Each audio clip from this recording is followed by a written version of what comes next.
Ada banyak orang yang sengaja pergi ke kuburan, sengaja pergi ke pinggir lautan atau di tengah hutan dengan meminta kepada jin-jin, meminta kepada penunggu-penunggu tempat yang dikeramatkan oleh manusia. Bukan kepada mereka yang telah mati tempat kita meminta agar kita mendapatkan keturunan, agar kita disukseskan dalam urusan dunia, agar laris dagangan kita. Bukan.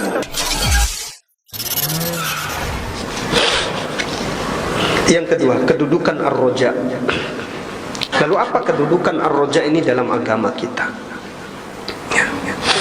Di sini dikatakan oleh Syekh, ar-roja'u ibadatun qalbiyatun min a'zamil ibadat, wa alaihi wa alal hubbi wal khawfi madarus sayri ila Allah Ta'ala.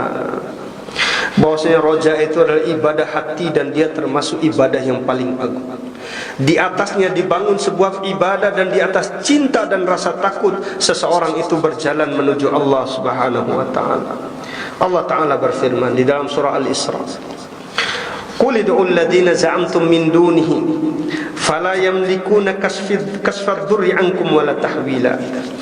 Ulaika alladziina yad'una yabtaguna ila rabbihimul wasilata ayyuhum aqrabu wa yarjuna rahmatahu wa yakhafuna 'adzabah.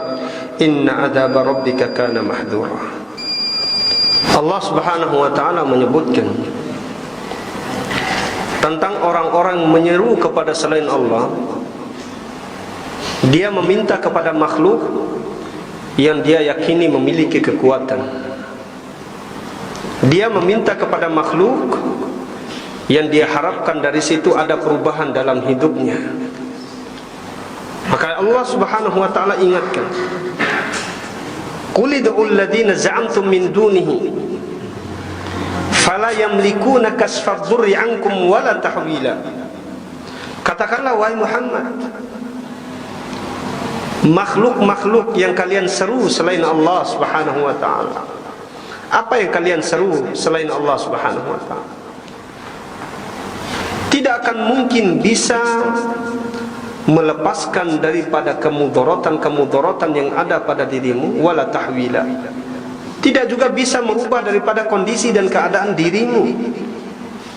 Ada banyak orang yang sengaja pergi ke kuburan, sengaja pergi ke pinggir lautan atau di tengah hutan dengan meminta kepada jin-jin, meminta kepada penunggu-penunggu tempat yang dikeramatkan oleh manusia.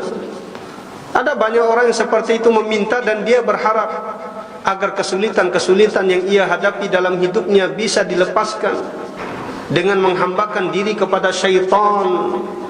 Maka Allah Subhanahu wa taala mengatakan wala tahwila.